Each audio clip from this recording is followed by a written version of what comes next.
Sa harap ng mga kamera at ng mga taong akala ko'y pamilya ko, dahan-dahan kong hinubad ang singsing na sumisimbo sa labin, 5 taon ng aking pagsasakripisyo.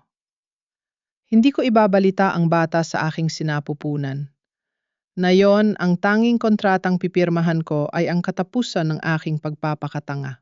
Ang ingay ng mga camera shutter ay parang mga punglong tumatama sa aking dibdib. Sa loob ng marangyang ballroom ng hotel, nakatayo ako sa harap ng mga investors ng Villalobos Real Estate. Ang aking asawa si Adrian ay nakatayo sa tabi ko. Ngunit ang mga mata niya, ang mga matang dati, ipuno ng pangako, ay malamig na nakapako sa babaeng nakatayo sa dulo ng stage. Si Elena ang head ng communications department na ngayon ay nakahawak sa braso ni Adrian na parang pagmamay-ari niya ito. Isabel, tawag ni Adrian ang boses niya ay walang bahid ng pagsisisi. Let's keep this professional. Pirmahan mo na ang annulment papers. The board already decided. Your reputation as a lawyer is a liability to our upcoming merger. Naramdaman ko ang pagpintig ng aking dibdib. Sa loob ng 7 taon, nilunok ko ang lahat ng kahihiyan, kinalimutan ko ang sarili kong mga pangarap para lang itayo ang empire na ito. At ngayon, ito ang igaganti nila ang isakripisyo ang dangal ko para sa presyo ng stocks. Adrian, mahina kong sambit, halos pabulong. Kahit na yon lang, can you look at me? Kahit isang tingin lang? Hindi siya tumingin. Sa halip inabot niya sa akin ang isang makapal na folder. You've been embezzling funds, Isabel. May mga ebidensya kami. Kung ayaw mong makulong, sign the papers and leave. Huwag mong idamay ang pangalan ng pamilya namin. Embezzling funds. Ang mga dokumentong pinaghirapan kong protektahan para sa kumpanya ngayon ay ginagamit nilang sandata para durugin ako. Tumingin ako sa paligid. Ang biyenan kong si Doña Victoria, na dati tinuturing akong anak, ay nakatingin lang sa malayo hinihigop ang kanyang wine nang walang pakialam. Walang kumampi. Lahat sila ang mga taong tinulungan kong yumaman ay nakatingin sa akin na parang ako ang basura na dapat itapon. Pumigat ang aking paghinga. Ang bata sa sinapupunan ko, ang himalang ipinagdasal ko sa simbahan, sa loob ng mahabang panahon, ay tila sumisipa sa aking loob, tila nagbababala. Hindi ko pwedeng ipakita ang kahinaan ko ngayon. Hindi dito. Dahan-dahan kong kinuha ang ballpen mula sa bulsa ng aking blazer. Nilagdaan ko ang papel. Hindi ito ang katapusan ng buhay ko. Ito ang katapusan ng kanilang proteksyon. I will leave. Sabi ko, ang boses ko ay biglang tumigas na wala ang panginginig. Pero tandaan niyo, Adrian, lahat ng itinayo niyo sa ibabaw ng kasinungalingan, guguhurin kapag dumating ang tamang panahon. Naglakad ako palayo. Ramdam ko ang mga mapanghusgang tingin sa aking likuran. Pagpasok ko sa elevator, doon lang ako nakahinga ng maluwag. Inilabas ko ang envelope mula sa aking bag, ang resulta ng aking ultrasound. Ang munting buhay na sa loob ng ilang minuto ay naging dahilan kung bakit kailangan kong lumaban. Hindi niyo alam kung sino ang kinalaban niyo isip ko habang nakatingin sa aking refleksyon sa salamin ng elevator? Ang luha ko ay hindi na para sa pagsisisi, kundi para sa pot na naghihintay ng tamang pagkakataon para sumabog. Paglabas ko ng hotel, sinalubong ako ng bugso ng ulan. Sa gitna ng boses ng mga reporter na humahabol sa akin, natanaw ko ang isang itim na sasakyan na naghihintay sa di kalayuan. Isang lalaking hindi ko inaasahan ang bumaba ang dating accountant ng kumpanya na matagal na nilang pinatalsik. Attorney Isabel, tawag niya may hawak na isang lumang brown envelope. May dapat kayong malaman tungkol sa tunay na pinagmula ng inyong yaman. Tumigil ang mundo ko. Kung ang nakita ko sa loob ay ang dulo ng pagsasama ang hawak ng taong ito ang simula ng aking pagbawi. Ang ulan ay lalong lumakas, tila nakikiramay sa bigat ng aking nararamdaman. Ang dating accountant na si Mang Jun ay bakas ang kaba sa kanyang mukha habang ipinapasok ako sa loob ng kanyang lumang kotse. Ang amoy ng alikabok at lumang papel sa loob ng sasakyan ay tila nagbabalik sa akin sa mga panahong wala pa akong kinakaharap na ganito kasalimuot. Bakit mo ko hinahanap, Mang Jun? Tanong ko habang pinupunasan ang basa kong buhok. Alam mong delikado para sa'yo na makita mo ako ngayon. Iniimbestigahan ako ng buong board ng Villalobos. Inilapag ni Mang Jun ang brown envelope sa pagitan namin. Attorney, matagal ko nang gustong ibigay ito sa inyo, pero natatakot ako sa kanila.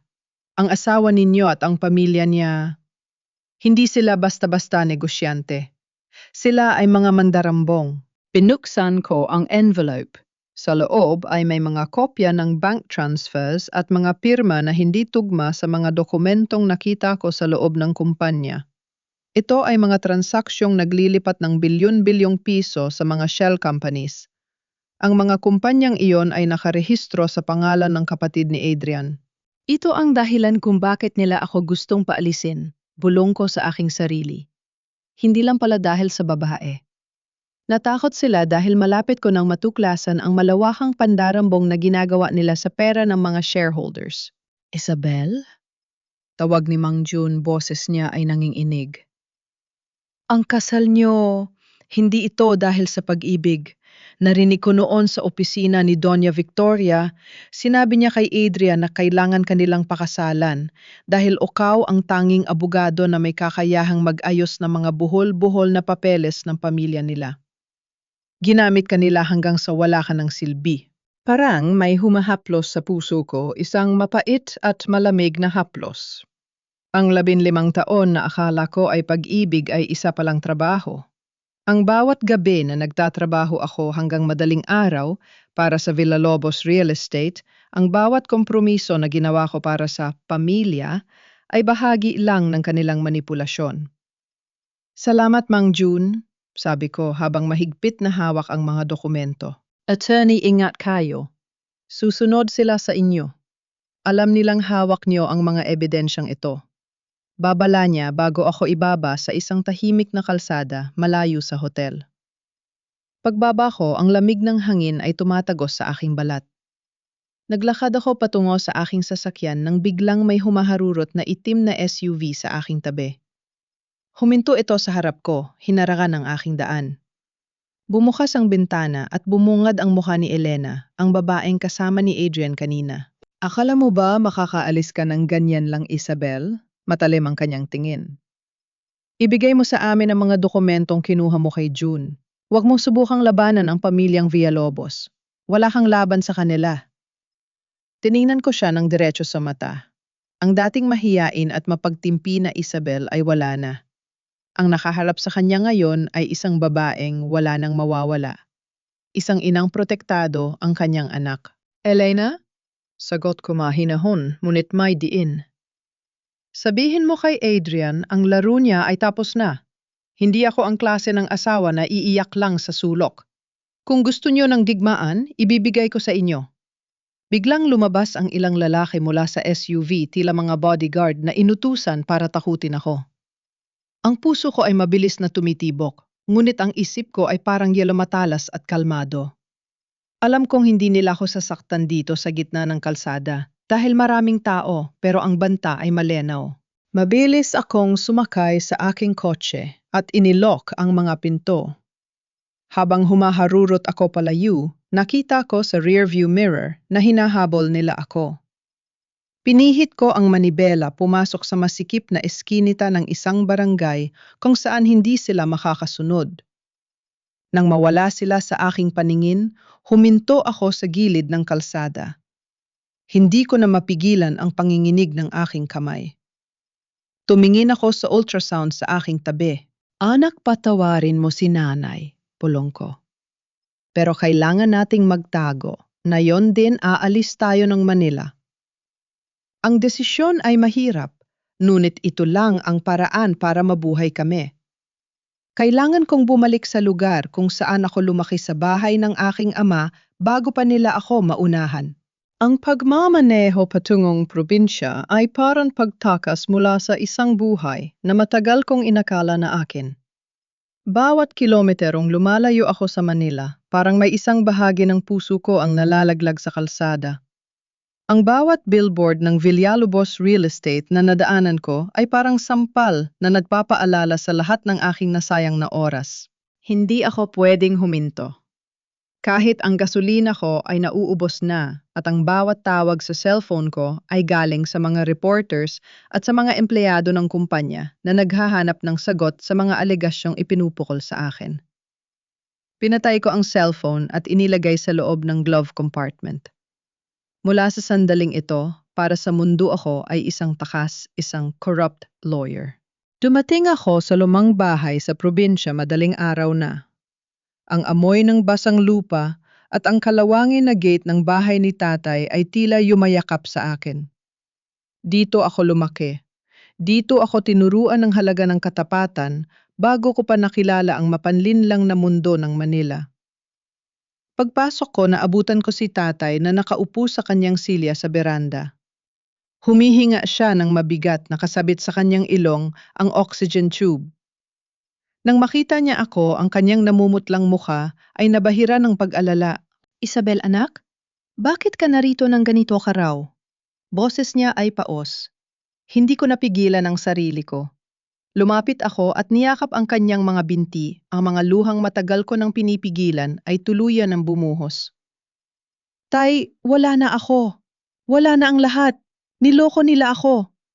Hinaplos niya ang aking buhok. Ang taong gumagawa ng mabuti ay hindi kailanman matatalo ng kasamaan, anak. Hayaan mo silang maghari sa pansamantala. Ang totoo laging lumalabas, gaano man ito kalalim ibaon. Sa mga sumunod na araw, ang aking buhay ay naging isang tahimik na anino. Hindi na ako ang sikat na abogado ng Manila. Ngayon ako ay si Bella na tumutulong sa palengke at nagbabantay sa mga gamot ni tatay. Ngunit sa likod ng aking simpleng buhay, ang aking isip ay patuloy na gumagana. Binasa ko ng paulit-ulit ang mga dokumentong ibinigay ni Mang June.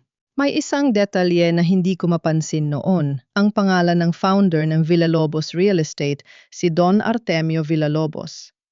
Ang taong nagtatag ng kumpanya ay may pirma na kamukha ng pirma sa aking birth certificate na itinago ko noon sa lumang aparador ni tatay.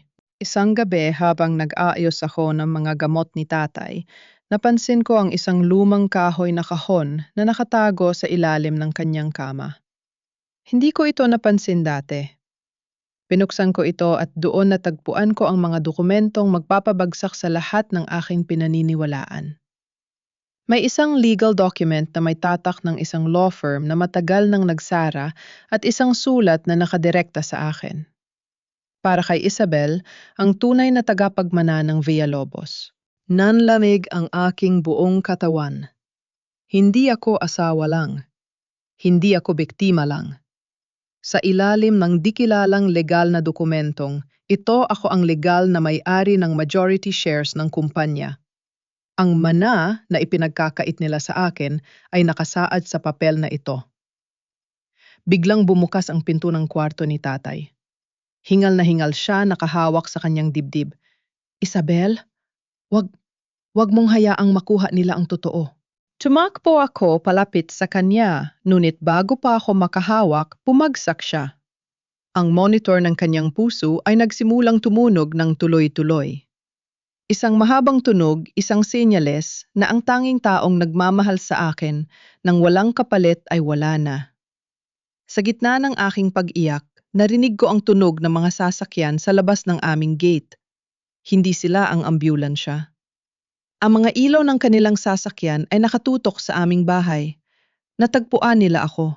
Ang banta na inakala kong naiwan ko sa Manila ay nasa harap na ng aming pintuan. At sa kamay ko hawak ko ang katotohanang ikamamatay nila kung mabubunyag.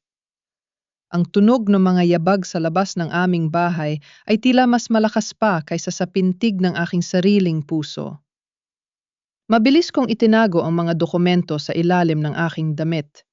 Hindi ko pwedeng hayaang makuha nila ito. Kung ang mga taong ito ang dahilan ng pagkapagod at paghina ni tatay, hindi ko sila patatawarin. Isabel, lumabas ka riyan. Sigaw ng isang boses na pamilyar. Si Adrian. Lumabas ako ng kwarto ni tatay. Ang aking mga mata ay namumula sa pag-iyak. Ngunit ang aking paningin ay matalim. Nang buksan ko ang pintuan, nakita ko si Adrian na nakatayo sa gitna ng aming maputik na bakuran kasama ang dalawang lalaki na nakasuot ng itim. Ang mga ilaw ng kanilang SUV ay nakatutok sa aming sala. Ginagawa kaming para mga kriminal na hinuhuli sa gitna ng gabi. Anong ginagawa mo rito, Adrian? Matigas kong tanong hinarangan ng pintuan para hindi sila makapasok sa loob kung saan nakahiga ang katawan ni tatay. Huwag mo akong paikutin, Isabel, sagot ni Adrian, baka sa mukha niya ang matinding galit at pagod. Alam kong kinuha mo ang mga dokumento kay June. Akala mo ba makakatakas ka ang kumpanya ay unti-unti nang bumabagsak dahil sa mga alegasyong pinapakalat mo? Ako ang sumisira sa kumpanya. Tumawa ako ng mapait. Adrian, kayo ang sumisira sa Villalobos. Pinadnakawan niyo ang mga tao at nayon pati ang tatay ko. Hindi ko na naituloy ang aking sasabihin. Isang lalaki sa likod ni Adrian ang humakbang pasulong at itinulak ako. Mabilis akong napahawak sa hamba ng pinto para hindi matumba. Ang aking isipan ay nag-overdrive. Kailangan ko silang ilayo sa kwarto ni tatay. Wala rito ang hinahanap nyo, sigaw ko. Ang mga dokumentong yon ay nasa ligtas na lugar. Kung may mangyari sa akin, alam ng mga autoridad ang dapat nilang gawin. Isang kasinungalingan pero mukhang naniwala si Adrian. Napahinto siya at tumingin sa kanyang mga kasama. Ang mukha niya ay puno ng pagkalito at takot-takot na. Marahil ay hindi dahil sa batas, kundi dahil sa kanyang ina, si Doña Victoria. Isabel, please, sabi niya bumaba ang boses. Ibigay mo na sa akin ang mga papeles. Ayaw kitang saktan. Iwanan mo na ang Manila, kalimutan mo na ang lahat. Bibigyan kita ng pera, makakapagsimula ka ng bagong buhay. Nakita ko ang isang bakas ng pag-aalinlangan sa kanyang mga mata. Sa loob ng ilang segundo naisip ko, ito ba ang lalaking minahal ko sa loob ng 5 taon? Ang lalaking ngayon ay handa akong saktan para lang maprotektahan ang kanyang maling pamumuhay. Hindi mo na iintindihan, Adrian, sabi ko at sa pagkakataong yon tumulo na ang luha ko. Hindi lang ito tungkol sa pera o kumpanya. Ito ay tungkol sa danggal. At sa pagkakataong ito, wala ka ng espasyo sa buhay ko. Biglang umalingaw ang tulog ng sirena ng barangay tanod sa malayo. Narinig ko ang boses ng aming kapitbahay na sumisigaw, "May gulo ba riyan?" Napamura si Adrian. "Wala tayong oras, hanapin niyo sa loob," utos niya sa kanyang mga tauhan. Huwag sigaw ko pero huli na. Pilit nilang itinulak ang pinto. Sa gitna ng kaguluhan, mabilis akong pumasok sa kwarto at hinila ang estante na nakaharang sa lihim na taguan sa ilalim ng sahig. Inilabas ko ang lahat ng file at isinilid sa aking bag. Nang makita nila ako, sinubukan nila akong sunggaban, pero saktong pagpasok ng mga barangay tanod, nagkatinginan ang mga tauhan ni Adrian. "Umalis na tayo," utos ni Adrian. Matalim ang tingin sa akin bago siya sumakay sa sasakyan. "Hindi pa tayo tapos, Isabel. Hahanapin kita." Nang makaalis sila, napaupo ako sa sahig, yakap-yakap ang aking bag. Namatay ang ilaw ng kanilang sasakyan sa malayo. Ngunit ang takot ay nananatili. Tumingin ako sa kwarto ni tatay. Alam ko sa bawat dokumentong hawak ko may kapalit na panganib. Pero habang binubuksan ko ang folder, isang pangalan ang tumalon sa aking mata. Ang pangalan ng abogadong nag-draft ng di kilalang dokumento. Isang pangalang matagal ko nang hindi narinig, Ate Federico Santos, ang mentor ko sa law school. Ang taong nagturo sa akin kung paano lumaban para sa tama, kung buhay pa siya, siya ang susi. Pero sa gitna ng dilim ng gabi, ang tanging alam ko lang ay ang banta ni Adrian. Hindi na ako pwedeng manatili rito, kailangan kong bumangon. Hindi bilang asawa ni Adrian, kundi bilang ang babaeng wawasak sa Villalobos. Sa ukkotsyung ni Sarah Hapasak, ang lamig ng semento sa punerarya ay tumatagos sa aking mga talampakan, ngunit wala itong ihahambing sa lamig na bumabalot sa aking puso habang pinagmamasdan ko ang simpleng kabaong ni tatay. Walang marangyang bulaklak, walang mga sikat na personalidad mula sa Manila. Ang tanging narito ay ako, ang aking munting dinadalang buhay, at ang katotohanang pinatay ng pamilya Villalobos, ang huling taong nagmalasakit sa akin.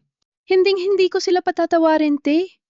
Bulong ko habang hinahawakan ang malamig na salamin ng kabaong. Ibabalik ko sa kanila ang bawat patak ng luhang ibinuhos natin. Sa tabi ng kabaong, binuksan ko muli ang lihim na kahon na iniwan ni tatay.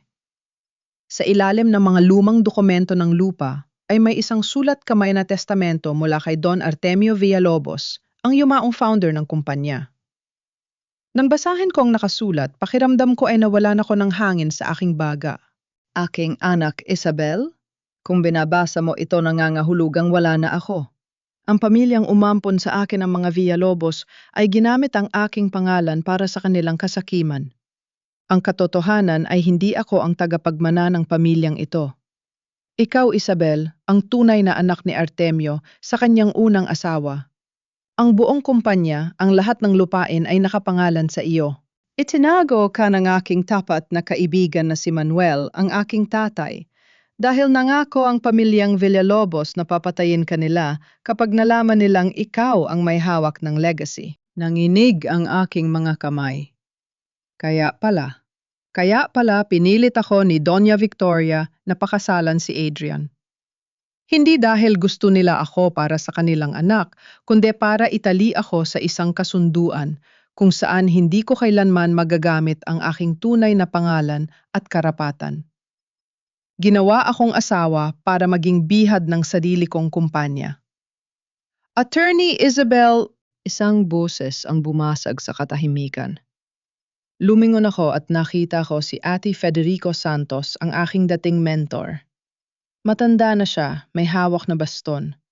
Ngunit ang kanyang mga mata ay nananatiling matalas tulad ng dati.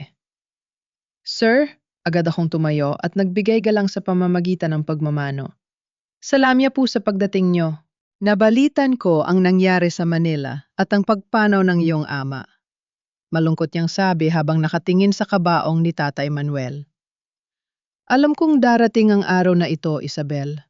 Ang lihim na itinago namin ni Manuel sa loob ng 3 dekada ay kailangan ng ihayay.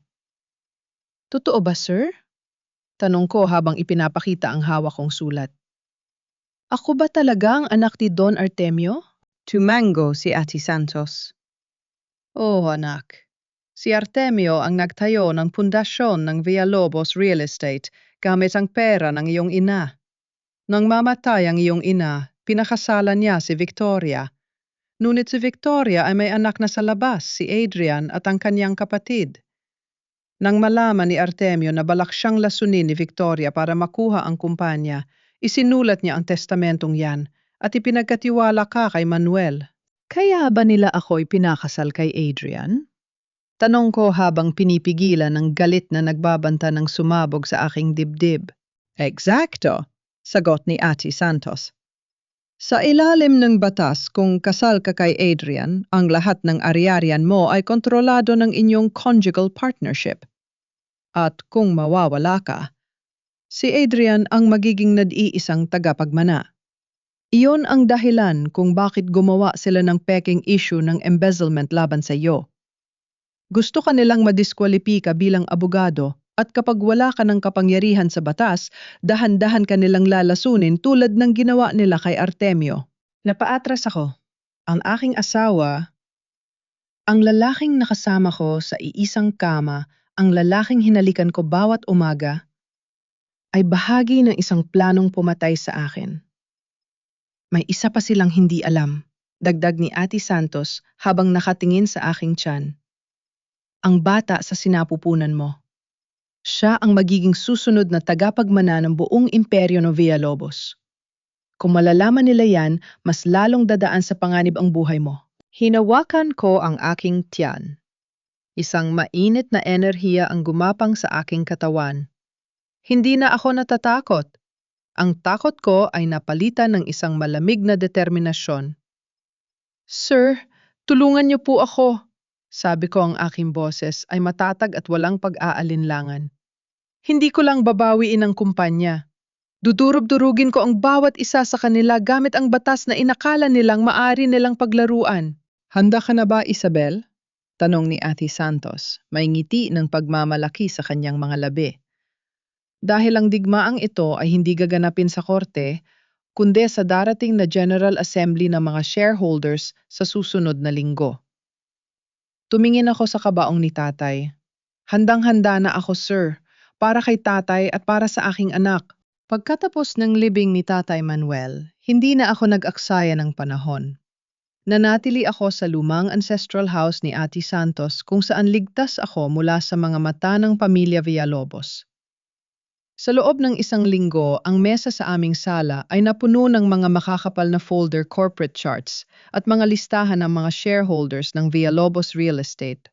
May 3 paksyon sa loob ng board, paliwanag ni Ate Santos habang itinuturo ang mga pangalan sa chart. Ang unang paksyon ay ang mga tapat kay Doña Victoria. Sila ang mga matatandang directors na nakinabang sa mga illegal na transaksyon sa mga mRNA shell companies.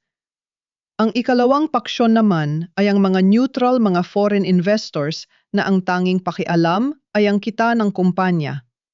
At ang huli ay ang paksyon ng mga nagtatrabaho sa likod ng mga proyekto, ang mga inhinyero at arkitekto na matagal nang binabawasan ng budget para sa kanilang mga materyales. Sila ang mga biktima ng pamilyang ito, sabi ko habang sinusuri ang mga ulat ng audit. Ginamit ni Adrian ang mga substandard na materyales sa malalaking condo projects sa Manila para makatipid at maipuslit ang pera sa sarili nilang account. Oo, tumango si Ate Santos. At kung sasabog ang isong ito, hindi lang ang kumpanya ang babagsak. Makukulong si Adrian at ang kanyang kapatid. Upang masimulan ang aking plano, kailangan ko ng mga kakampi na hindi matatakot sa kapangyarihan ng mga Villalobos. Ginamit ko ang aking mga dating koneksyon. Bago ako naging biktima ng pamilyang iyon, marami akong tinulungang mga kliyente, mga maliliit na negosyante, mga manggagawa, at maging ang mga dating empleyado ng gobyerno na nakinabang sa aking pro bono legal services. Tinawagan ko si Marcus, ang aking dating estudyante sa law school na ngayon ay isa ng tanyag na investigative journalist. Ate Isabel, gulat na gulat ang boses ni Marcus sa kabilang linya. Salamat sa Diyos at tumawag ka. Hinahanap ka ng buong Manila. Ang balita sa TV, sinasabi nilang nagtago ka raw dahil sa embezzlement case. Marcus, makinig ka sa akin ng mabuti. Sabi ko, ang boses ko ay kalmado, ngunit seryoso. Hawak ko ang mga dokumentong magpapatunay na ang pamilya Villalobos ang nag-embezzle ng sarili nilang pondo para i-frame up ako. At may mas malaki pang lihim. Ako ang tunay na tagapagmana ng kumpanya. Narinig ko ang mahabang katahimikan sa kabilang linya bago sumagot si Marcus na puno ng pananabik. Ano ang kailangan kong gawin, ate? Gusto kong ihanda mo ang isang malaking expose. Sagot ko. Ngunit wag mo muna itong ilalabas hanggat hindi ko sinasabi. Gusto ko sa araw ng General Assembly, doon natin sasabog ang bomba. Habang abala ako sa paghahanda isang gabi, ay nakatanggap ako ng isang hindi inaasahang mensahe sa aking lumang email account. Galing ito kay Adrian. Isabel, alam kong hawak mo ang mga lumang kasunduan ni Papa. Mag-usap tayo. Huwag mong sirain ang lahat ng pinaghirapan natin. Magkita tayo sa lumang warehouse sa Pier 15. Mag-isa ka lang. Natawa ako ng mapait. Lumang warehouse sa Pier 15, napakababaw ng kanilang bitag. Alam nilang guntis ako, at alam nilang kung pupunta ako roon ng mag-isa, hindi na ako makakabalik ng buhay. Ang bawat kilos ni Adrian ay kontrolado ng kanyang ina, at si Victoria ay hindi titigil hanggat hindi ako nababaon sa lupa tulad ng aking ama. Huwag kang pupunta, Isabel. Babala ni Ate Santos na nakatayo sa aking likuran. Isang patibong yan. Alam ko, sir. Sagot ko sabay burat ng email. Hindi ako pupunta sa kanilang teritoryo. Sila ang papapuntahin ko sa teritoryo ko. Sa harap ng mga mata ng publiko. Hinawakan ko ang aking tiyan. Ang aking anak ay ligtas at ako rin ay magiging ligtas. Bukas ang unang araw ng aking pagbabalik sa Manila. hindi bilang isang takas na asawa, kundi bilang ang bagong may-ari na wawasak sa kanilang ilusyon. Humanda kayo, Victoria Adrian. Bulong ko sa hangin. Ang tunay na laro ay magsisimula pa lang. Ang hangin sa labas ng gusali ng Villa Lobos Real Estate sa Makati ay tila may dalang babala. Nakatayo ako sa tapat ng mataas na glass tower, suot ang isang pulang corporate suit na tila sumisimbolo sa dugo ng aking pamilya na inialay para sa pundasyon ng kumpanyang ito. Sa tabi ko ay si Ate Santos, matatag ang hawak sa kanyang baston, at si Marcos na tahimik na nag-aayos ng kanyang kamera sa di kalayuan. Isabel, mahinang kawag ni Ate Santos, sigurado ka ba sa gagawin mo kapag pumasok tayo sa pinto na yan, wala nang balikan? Tumingin ako sa aking refleksyon sa glass door. Hindi ko na nakikita ang mahina at umiiyak na Isabel na pinalayas 7 araw na ang nakalilipas. Ang nakikita ko ngayon ay ang tunay na anak ni Don Artemio. Wala akong balak bumalik, sir, sagot ko. Dito nagsimula ang kanilang kasinungalingan at dito rin ito magtatapos. Pagpasok namin sa lobby agad na natigilan ang mga receptionist at mga security guards. Ang ilan sa kanila ay nagbulungan habang ang iba naman ay mabilis na kinuha ang telepno para tumawag sa taas. Hindi ko sila pinansin. Dire-diretso kaming sumakay sa elevator patungo sa penthouse kung saan gaganapin ang emergency board meeting na ipinatawag ni Doña Victoria para tuluyan akong tanggalin sa kumpanya. Nang bumakas ang pinto ng elevator sa 40th floor, sinalubong kami ng katahimikan. Ang pinto ng malaking boardroom ay bahagyang nakabukas. Maririnig ang boses ni Doña Victoria mula sa loob, mayabang at puno ng autoridad. Ang desisyon ay pinal, sabi ni Victoria. Idedeklara nating mentally unstable si Isabel dahil sa kanyang pagbubuntis at sa pagkawala ng kanyang ama para mapawalang bisa ang anumang pirma o dokumentong hawak niya. At paano ang mga shares na hawak niya? Tanong ng isa sa mga board directors. Madali nating gagawa ng paraan ang mga shares na yon. Sagot naman ni Adrian, ang kanyang boses ay malamig at walang pakialam. Sa oras na maipasok natin siya sa isang psychiatric institution, ako ang hahawak ng kanyang power of attorney bilang kanyang asawa. Nanginig ang aking kamao sa tindi ng galit. Ang aking asawa, ang ama ng aking anak, ay nagbabalak na ipasok ako sa mental hospital para lang makuha ang mga shares ko. Napakawalang hiya. Hindi ko na hinintay na matapos ang kanilang pag-uusap. Marahas kong itinulak ang pinto ng boardroom dahilan upang magtinginan ang lahat ng naroon. Ang buong silid ay napuno ng gulat. Isabel? Gulat na sambit ni Adrian, agad na tumayo mula sa kanyang upuan. Si Doña Victoria naman ay dahan-dahang nagbaba ng kanyang baso ng tubig. Ngunit bakas sa kanyang mga mata ang pagkagulat bago ito napalitan ng isang mapang-aping ngiti. Well, well! Masungit na sabi ni Victoria. Ang takas na asawa ay nagbalik at mukhang may kasama ka pang matanda. Akala ko ba ay nasa probinsya ka at nagdadalamhati sa pagkawala ng iyong amang-amahan? Huwag mong babanggitin ang tatay ko, Victoria. Matigas kong sabi habang naglalakad patungo sa dulo ng mahabang mesa. Inilapag ko ang aking leather bag sa ibabaw ng mesa nang may lakas na nagpatunog sa kahoy. Isabel, umalis ka rito? Bulong ni Adrian habang lumalapit sa akin. Huwag mong hiyain ang sarili mo sa harap ng board. May kaso ka pa ng embezzlement. Embezzlement? Tumingin ako sa mga board directors isa-isa. Sino ang nag-embezzle, Adrian? Ako ba? O ang kapatid mong si Vincent na naglipat ng 500 milyong piso sa isang shell company sa Cayman Islands noong nakaraang buwan? Natahimik ang buong boardroom. Si Vincent na nakaupo sa tabi ng kanyang ina ay biglang namutla at napatingin kay Victoria. Anong pinagsasabi mo? Sigaw ni Victoria sabay hampas sa mesa. Wala kang ebidensya. Security, ilabas ang babaeng ito. Bago pa man makalapit ang mga security guard, humakbang si Ate Santos pasulong at inilabas ang isang dokumento na may opisyal na selyo ng korte at ng Securities and Exchange Commission, SEC. Huwag ninyong hawakan ang aking kliyente, deklara ni Ati Santos. Ang boses niya ay umalingaw-ngaw sa buong silid. Hawak namin ang isang Temporary Restraining Order, TRO, laban sa anumang desisyon ng board na yon. At higit sa lahat, hawak namin ang tunay na testamento ni Don Artemio Villalobos. Tumingin ako kay Victoria na ngayon, ay dahan-dahan nang nawawala ng kulay ang mukha.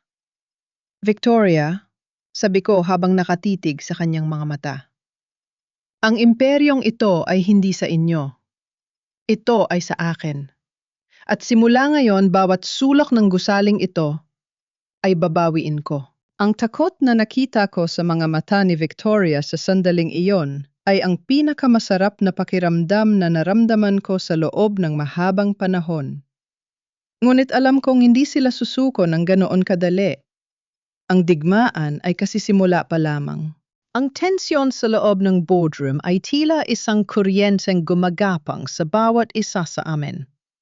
Ang mga board directors na karamihan ay mga banyagang investors na walang pakialam sa personal na buhay ng pamilya Villalobos ay nagsimulang magbulungan. Ang ilan sa kanila ay kumuha ng kanilang mga salamin para basahin ang kopya ng dokumentong ipinamahagi ni Ati Santos. "This is ridiculous," sigaw ng kapatid ni Adrian na si Vincent habang hinahagis ang papel sa mesa. Isang peking papel mula sa isang matandang retiradong abogado at isang babaeng may sira ang baet, Adrian, bakit hinahayaan mong bastusin ng asawa mo ang nanay natin sa sarili nating board? Si Adrian ay hindi nakapagsalita. Nakatitig lang siya sa akin. Ang kanyang mga mata ay puno ng hindi maipaliwanag na takot at pag-aalinlangan. Marahil ay ngayon lang niya nakita ang ganitong mukha ko. Isang mukhang walang bakas ng pagmamahal o pagtitiwala, kundi pulos, determinasyon at puot. "Vincent, tumahimik ka," maring utos ni Ati Santos. Ang testamentong hawak namin ay dumaan sa forensic testing ng NBI. Ang pirma ni Don Artemio ay napatunay ang tunay. At ayon sa Section 4 ng huling, kasunduan ang lahat ng shares na kasalukuyang hawak ni Victoria ay mapapawalang bisa sa oras na mapatunayang may naganap na pandarambong sa pondo ng kumpanya. Tumingin ako sa dulo ng mesa kung saan nakaupo si Doña Victoria. Ang kanyang mukha na dati puno ng kapalaluan ay ngayon ay parang isang maskarang gumuho. Ngunit si Victoria ay isang ahas, kahit sugatan na handa pa rin siyang mantuka. "Isabel?" Dahan-dahang nagsalita si Victoria, ang boses niya ay bumalik sa pagiging kalmado, ngunit puno ng lason. "Akala mo ba ay ganoon kadali ang lahat? Kahit ikaw pa ang tunay na anak ni Artemio, ang kasal ninyo ni Adrian ay legal. Ang lahat ng ari-ariang makukuha mo ay mapupunta pa rin sa inyong conjugal partnership. Sa huli, ang kalahati niyan ay sa anak ko pa rin." Mumiti ako sa kanya, isang ngiting malamig at puno ng panghahamak. "Yan ang akala mo, Victoria." Inilabas ko ang isa pang dokumento mula sa aking bag at inilapag ito sa tapat ni Adrian. "Ito ang petisyon ko para sa legal separation at judicial separation of properties," sabi ko kay Adrian habang nakatitig sa kanyang mga mata na ngayon ay puno ng gulat. At kasabay nito, nagsampa ako ng kasong VOWC, Violence Against Women and Their Children, laban sa iyo dahil sa emosyonal at psikolohikal na pang-aabuso, kasama na ang tangkang pagpapapasok sa akin sa mental hospital. "Isabel, hindi ko gustong gawin yon," nauutal na sabi ni Adrian, dahan-dahang umuurong ang kanyang upuan. "Inutusan lang ako ni..."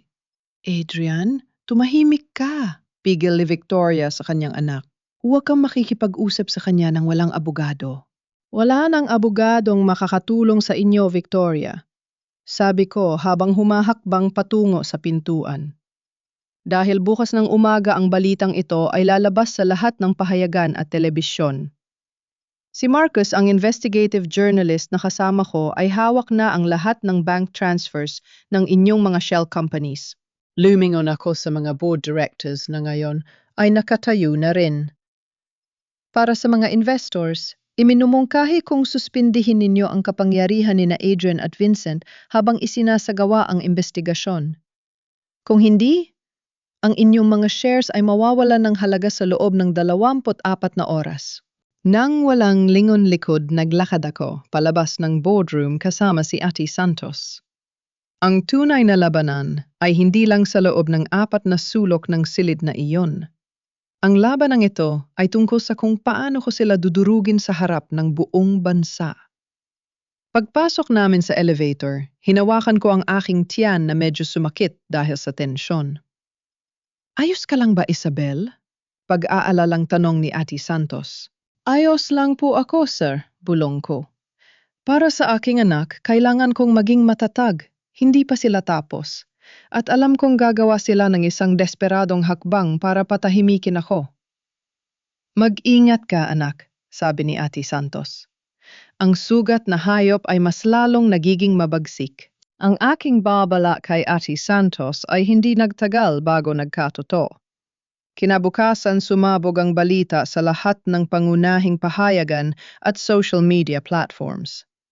Ang headline ng balita ni Marcos ay naging viral sa buong bansa, Pamilya Villalobos sangkot sa bilyon-bilyong pandarambong, tunay na tagapagmana, lumitaw na. Ang stock price ng Villalobos Real Estate ay bumagsak ng 30% sa loob lamang ng ilang oras.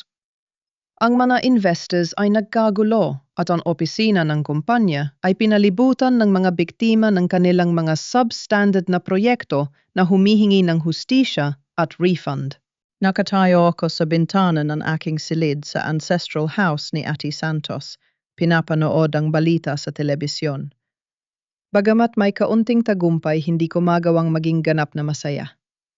Ang aking katawan ay pagod na at ang bawat sipa ng aking anak sa sinapupunan ay tila nagpapaalala sa akin na ang aking oras ay lumiliit na.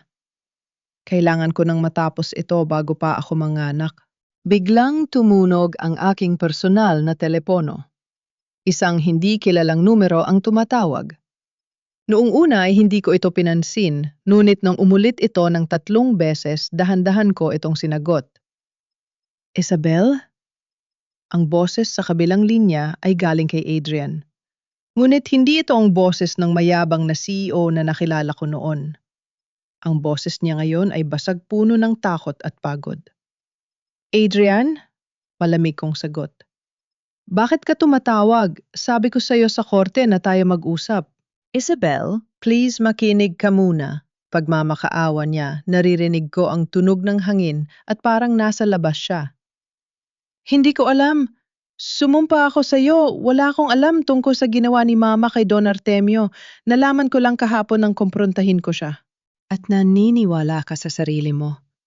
Tumawa ako ng mapait. Adrian, 15 taon tayong kasal. 15 taon mo, akong kasama sa iisang bubong. Ngunit ni isang beses ay hindi mo ako pinagtanggol sa pamilya mo. Hinayaan mo silang tratuhin akong parang katulong. At na yon? Sasabihin mong wala kang alam? Totoo ang sinasabi ko, Isabel. Sigaw niya may kasamang hikbi. Nung nalaman kong buntis ka, natakot ako. Natakot ako dahil alam kong kapag nalaman ni Mama may masamang mangyayari sa'yo at sa bata. Kaya ako pumayag sa plano nilang paalisin ka sa Manila. Akala ko sa ganong paraan mapoprotektahan kita. Napatigil ako. Ang aking puso ay biglang kumurot. Isang bahagi ng aking sarili ang gustong maniwala sa kanya. Ang gustong isipin na ang lalaking minahal ko ay may natitira pang kaunting kabutihan. Ngunit ang alaala ng mukha ni Tatay Manuel sa kanyang kabaong ay mabilis na nagpabalik sa aking realidad. Huli na ang lahat para sa mga dahilan mo, Adrian. Sabi ko pinipigilan ang aking sariling luha. Kung gusto mong patunayan na may konsensya ka, pasumuko ka sa pulisya. Ibulgar mo ang lahat ng ginawa ng nanay mo at ng kapatid mo. Hindi ko pwedeng gawin yan, Isabel. Mahina niyang sagot. Hawak ni Vincent si Ati Santos. Nanlamig ang aking buong katawan. Ano? Nalaman nila kung saan ka nagtatago. Bulong ni Adrian, ang kanyang boses ay nanginginig sa takot. Nasa lumang construction site kami ng Grand Horizon Project. Kung gusto mong makitang buhay si Ati Santos, pumunta ka rito ng mag-isa. Dala ang tunay na testamento. Adrian, huwag mong gawin ito. Sigaw ko, ngunit ang linya ay bigla nang naputol. Tumingin ako sa paligid ng bahay. Wala si Ate Santos sa kanyang kwarto. Ang kanyang baston ay nakaiwan sa sahig at may mga bakas ng marahas na paghila sa pinto ng sala. Sila nga, desperado na sila. Dahil alam nilang kapag nagpatuloy ang investigasyon, ang buong pamilya nila ay mabubulok sa kulungan. Hinawakan ko ang aking tiyan. Anak, kailangan nating iligtas si Lolo Federico. Bulong ko habang kinukuha ang aking bag. Hindi ako pwedeng tumawag ng pulis agad dahil baka patayin nila si Ate Santos bago pa man makarating ang mga ito. Ngunit may isa akong baraha na hindi nila alam. Tinawagan ko si Marcos. Marcos, ihanda mo ang iyong camera at ang live stream. Sabi ko habang mabilis na sumasakay sa aking kotse. Pupunta tayo sa huling hantungan ng pamilya Villalobos. Ang ulan ay nagsisimula na namang pumatak tila nagbabadya ng isang malaking bagyo na paparating. Ngunit sa pagkakataong ito, ako ang bagyong iyon. Ang ulan ay naging isang malakas na bagyo nang marating ko ang construction site ng Grand Horizon Project. Ang dambuhalang gusali na hindi natapos ay tila isang kalansay ng bakal at semento sa gitna ng dilim. Walang mga ilaw, kundi ang paminsang-minsang kidlat na nagpapaliwanag sa paligid. Bumaba ako sa sasakyan, hawak ang aking bag kung saan nakatago ang tunay na testamento at ang aking cellphone na lihim na nakakonekta sa live stream ni Marcus. Alam kong bawat hakbang ko ay pinapanood na ng libu-libong tao sa internet, ngunit hindi ko pwedeng ipakita na alam ko ito. Kailangan kong umarte ayon sa kanilang plano para maprotektahan si Ate Santos. Isabel, isang boses ang narinig ko mula sa ikatlong palapag ng gusali. Si Vincent. Nakatayo siya sa tabi ng isang scaffolding habang sa likod niya ay dalawang lalaki na may hawak kay Ate Santos na nakagapos sa silya. Ang matanda ay may pasa sa mukha, ngunit nang makita niya ako, sumigaw siya ng buong lakas. Isabel, huwag kang papasok patibong ito. Isang lalaki ang agad na sumampal sa matanda para patahimikin ito. Naramdaman ko ang pag-akyat ng dugo sa aking ulo. Iwanan niyo si Ate Santos, sigaw ko habang dahan-dahang umaakyat sa madulas na hagdanan ng construction site. Nareto na ako, hawak ko ang testamento. Nang marating ko ang ikatlong palapag, sinalubong ako ni na Vincent at Adrian. Si Adrian ay nakatayo sa gilid, ang kanyang mukha ay puno ng pagsisisi. Ngunit wala siyang lakas ng loob na pigilan ang kanyang kapatid. Ibigay mo sa akin ang dokumento, Isabel, utos ni Vincent habang naglalakad patungo sa akin na may hawak na bakal. Ibigay mo yan at hahayaan namin kayong makaalis ng matandang ito ng buhay. Vincent, wag! Pigil ni Adrian. Nangako ka sa akin na hindi mo sila sasaktan. Gusto ko lang makuha ang mga papel para maayos ang kumpanya. Tumahimik ka, Adrian. Sigaw ni Vincent sabay tulak sa sarili niyang kapatid. Wala kang bayag.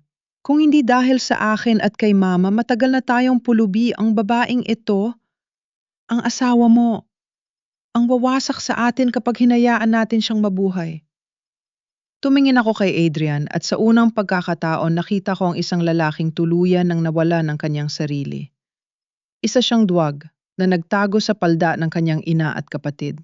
Adrian, tawag ko sa kanya ang aking boses ay malumanay, ngunit may talas. Tingnan mo ang sarili mo. Ito ba ang pangarap mo? Ang maging mamamatay tao para sa perang, hindi naman sa inyo? Isabel, patawarin mo ako. Umiiyak na, sabi ni Adrian.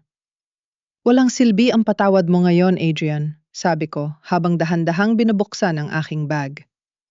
Inilabas ko ang brown envelope na naglalaman ng testamento. Ito ang hinahanap nyo, hindi ba ang papel na nagpapatunay na kayo ay mga magnanakaw? Ibigay mo sa akin. Susugod sana si Vincent nang biglang may umalingaw-ngaw na boses mula sa hagdanan. Huwag kayong kikilos, pulis ito! Bumukas ang mga malalakas na flashlight ng mga pulis na kasama ni Marcus. Ngunit sa halip na sumuko naging desperado si Vincent. Hinila niya si Ate Santos patungo sa gilid ng palapag kung saan walang harang na pader, Tanging ang malalim na bangin patungo sa semento sa ibaba. Huwag kayong lalapit kung hindi ihuhulog ko ang matandang ito. Sigaw ni Vincent habang itinutulak ang silya ni Ate Santos sa gilid.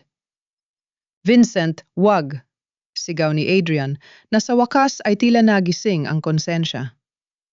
Tumakbo si Adrian patungo sa kanyang kapatid para pigilan ito. Nagkaroon ng kaguluhan. Nagpambuno ang magkapatid sa gilid ng scaffolding.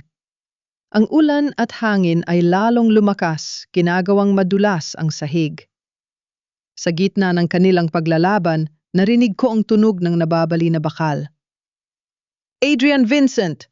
Sigaw ko habang sumusubok na lumapit para hilahin si Ate Santos. Ngunit bago pa man ako makarating, isang malakas na kidlat ang gumuhit sa langit kasabay ng isang malakas na kalabog. Ang scaffolding na kinatatay, uan nina Adrian at Vincent ay bumigay. Isang kamay ang mabilis kong iniabot kay Ate Santos, hinila ko ang kanyang silya pabalik sa ligtas na bahagi ng sahig sa tulong ng isang pulis. Ngunit nang lumingon ako sa gilid, wala na roon sina Adrian at Vincent. Tanging ang tunog ng bumagsak na bakal sa ibaba ang maririnig sa gitna ng ugong ng bagyo. Napaatras ako, napahawak sa aking tiyan. Ang aking mga tuhod ay nanghina at dahan-dahan akong napaupo sa basang semento. Ang wakas ng kanilang kasakiman ay dumating sa pinakamarahas na paraan. Sutuukting ng Tiyong Chinchab Bormuitu. Ang sumunod na 24 na oras ay naging isang malabong panaginip. Ang balita tungkol sa trahedya sa Grand Horizon Project ay naging pangunahing balita sa buong bansa. Si Vincent ay idineklarang patay sa pinangyarihan ng aksidente dahil sa tindi ng pagkahulog. Si Adrian naman ay himalang nabuhay, ngunit siya ay dinala sa ospital sa critical na kondisyon na balian ng gulugod at paralisado ang buong ibabang bahagi ng kanyang katawan. Nakatayo ako sa labas ng ICU ng ospital, suot ang aking simpleng itim na damit. Sa taiko ay si Ate Santos na bagaman may mga pasa ay ligtas at nakalabas na sa panganib, salamat sa mabilis na pagdating ng mga pulis. Isabel, mahinahong tawag ni Ate Santos. Ang mga autoridad ay tapos na sa kanilang paunang investigasyon. Ang livestream ni Marcus ay naging sapat na ebidensya para patunay ang pilit na kinidnap si Lolo Federico at may tangkang pagpatay sa iyo. Si Doña Victoria ay inaresto na kaninang umaga sa airport habang sinusubukang tumakas patungong Singapore. Tumangaw ako ng bahagya. Walang pakiramdam ng tagumpay sa aking puso, tanging isang malalim na pagbuntong, hininga ng kaluwagan. Ang hustisya ay dumating nulit ang presyong ibinayad ay napakalaki, isang pamilyang nawasak dahil sa sarili nilang kasakiman. Gusto kanyang makita Isabel, sabi ng doktor na lumabas mula sa ICU tumutukoy kay Adrian. Sinasabi ng mga neurosurgeon na hindi na siya makakalakad muli at ang kanyang puso ay unti-unti nang humihina. Baka ito na ang huling pagkakataon. Huminga ako ng malalim bago dahan-dahang binuksan ang pinto ng ICU. Ang tunog ng heart monitor ay ang tanging boses na naririnig sa loob ng silid. Nakahiga si Adrian, napakaraming tubo ang nakakabit sa kanyang katawan. Ang kanyang mukha na dati puno ng yabang ay ngayon ay tuyot maputla at mukhang matandang-matanda na sa edad na 40.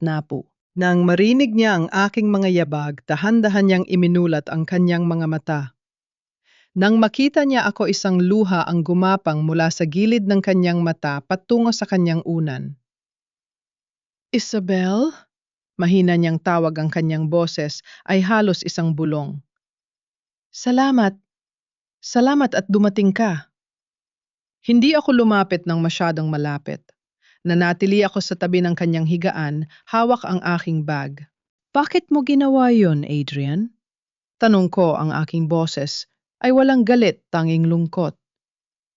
Bakit mo hinaya ang umabot tayo sa ganito? Dahil duwag ako, pagsisisi niya habang nahihirap ang huminga. Mula bata ako, si mama na ang nagpapasya para sa akin. Sinabi niya sa akin na kung hindi ko susundin ang gusto niya, mawawala ang lahat sa atin. Noong nalaman kong ikaw ang tunay na tagapagmana, natakot ako na baka iwan mo ako kapag nalaman mo ang katotohanan. Kaya hinayaan ko silang saktan ka. Ang pag-ibig ay hindi nanakit, Adrian, sabi ko sa kanya. Sa loob ng 15 taon, ibinigay ko sa iyo ang lahat ng mayroon ako. Ang aking karera, ang aking kabataan, ang aking katapatan. Ngunit sa unang pagkakataon na kailangan ko ng proteksyon mo, ipinamahagi mo ako sa mga lobo. Alam ko, hikbi niya habang ang heart monitor ay nagsimulang tumunog ng mas mabilis. Patawarin mo ako, Isabel. Para sa bata, para sa anak natin. Huwag mong hayaang lumaki siyang may galit sa akin. Tumingin ako sa aking tiyan. Naramdaman ko ang isang mahinang sipa mula sa loob. Sa sandaling yon, naramdaman ko ang pagpapakawala ng huling natitirang bigat sa aking dibdib. Ang galit ko kay Adrian ay unti-unting natunaw, hindi dahil karapat-dapat siya sa patawad, kundi dahil ang aking anak ay hindi karapat-dapat na magmana ng aking pot. Ipinapangako ko sa iyo, Adrian, sabi ko habang hinahawakan ang kanyang malamig na kamay sa huling pagkakataon. Palalakihin ko ang ating anak na may danggal katapatan at patmamahal sa katotohanan mga bagay na hindi kailanman ibinigay sa iyo ng pamilya mo. At tungkol sa patawad, pinapatawad na kita, hindi para sa iyo, kundi para sa kapayapaan ng ating anak. Isang mahinang ngiti ang sumilay sa mga labi ni Adrian. Salamat, Isabel. Ngayon, pwede na ako magpahinga. Ang tunog ng heart monitor ay naging isang mahabang tuwid na linya. Pumasok ang mga doktor at nurse, ngunit alam ko na ang lahat ay tapos na. Laglakad ako palabas ng silid ng hindi lumingon. Sa labas, sinalubong ako ng liwanag ng araw na sumisikat pagkatapos ng mahabang bagyo. Ang huling kasunduan ng aking buhay kasama si Adrian ay natapos na. At ngayon oras na para sa isang bagong simula. So tuukting ng tiyong sa tarahimitu. 6 na buwan ang mabilis na lumipas. Ang simoy ng hangin sa aming probinsya ay may dalang amoy ng bagong pitas na mangga at basang damo. Nakaupo ako sa tumba-tumba sa beranda ng lumang bahay ni Tatay Manuel habang dahan-dahang hinahaplos ang aking buong-buong tiyan. Anumang araw mula ngayon, isisilang ko na ang aking anak, isang malusog na batang lalaki na papangalanan kong Manuel Artemio, sunod sa 2 amang, nagbigay sa akin ng tunay na kahulugan ng pagmamahal at danggal. Ang Villalobos Real Estate ay sumasailalim na ngayon sa isang malaking rehabilitasyon sa ilalim ng pamamahala ng isang bagong board of directors na pinamumunuan ko sa tulong ni Ati Santos. Ang lahat ng mga substandard na proyekto ay itinigil at muling itinayo gamit ang mga dekalidad na materyales upang matiyak ang kaligtasan ng mga pamilyang nagtiwala sa amin. Ang mga biktima ng nakaraang pamamahala ay binigyan ng sapat na kabayaran at tulong pinansyal. Si Doña Victoria ay kasalukuyang nakapiit sa Correctional Institution for Women, nagdurusa sa hatol na habambuhay na pagkabilango dahil sa plunder at pakikipagsabwatan sa pagpatay. Walang natira sa kanyang karanyaan, kundi ang malamig na rehas ng selda, isang karma na angkop sa isang taong ginawang negosyo ang buhay ng iba. Ate Isabel, tawag ni Marcos, nakakapasok lang sa aming gate, may dalang isang basket ng mga sariwang prutas at ilang piraso ng legal documents. May sulat po para sa inyo mula sa SEC. Aprobado na po ang pagpapalit ng pangalan ng kumpanya. Kinuha ko ang papel at binasa ang nakasulat. Isang malaking ngiti ang sumilay sa aking mga labi. Ang kumpanya ay hindi na tatawaging Villalobos Real Estate. Ngayon ito ay opisyal ng kilala bilang Artemio and Manuel Legacy Builders. Salamat, Marcos, sabi ko. Kung hindi dahil sa tapang mo at ng mga taong sumuporta sa akin, baka hanggang ngayon ay nakakulong pa rin ako sa kasinungalingan ng nakaraan. Wala po yun, ate, numiti si Marcos. Karapat-dapat lang po kayo sa husti, siyang ito. At higit sa lahat ang batang yan, itinuro niya ang aking tiyan, ay lalaking may pinakamalakas na nanay sa buong mundo. Nang umalis si Marcus, lumapit sa akin si Ate Santos na may hawak na 2 tasa ng mainit na salabat. Inabot niya sa akin ang isa at dahan-dahang umupo sa katabing silya. Isabel, masuyong sabi ng aking mentor, tiningnan ko ang mga huling ulat ng kumpanya.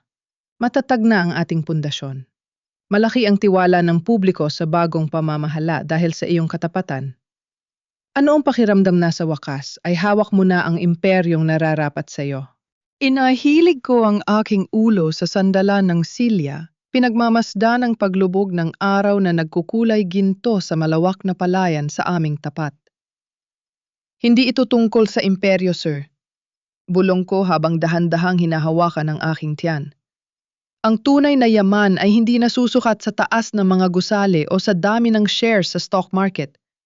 Ang tunay na yaman ay ang kapayapaan ng isip, ang malinis na konsensya, at ang kakayahang yakapin ang bukas ng walang takot. Umihip ang isang malumanay na hangin, tila isang mainit na yakap mula sa langit. Alam kong kahit wala na sina Tatay Manuel at Don Artemio, ang kanilang gabay at pagmamahal ay mananatili sa bawat haligi ng buhay na aking itatayo para sa aking anak. Ang aking kwento ay hindi nagsimula sa isang fairy tale at hindi rin ito natapos sa isang marangyang palasyo. Ngunit ito ay natapos sa pinakamagandang paraan sa aking pagbabalik sa sarili, sa aking pagbawi, sa aking dignidad, at sa pagsisimula ng isang bagong umaga na puno ng pag-asa.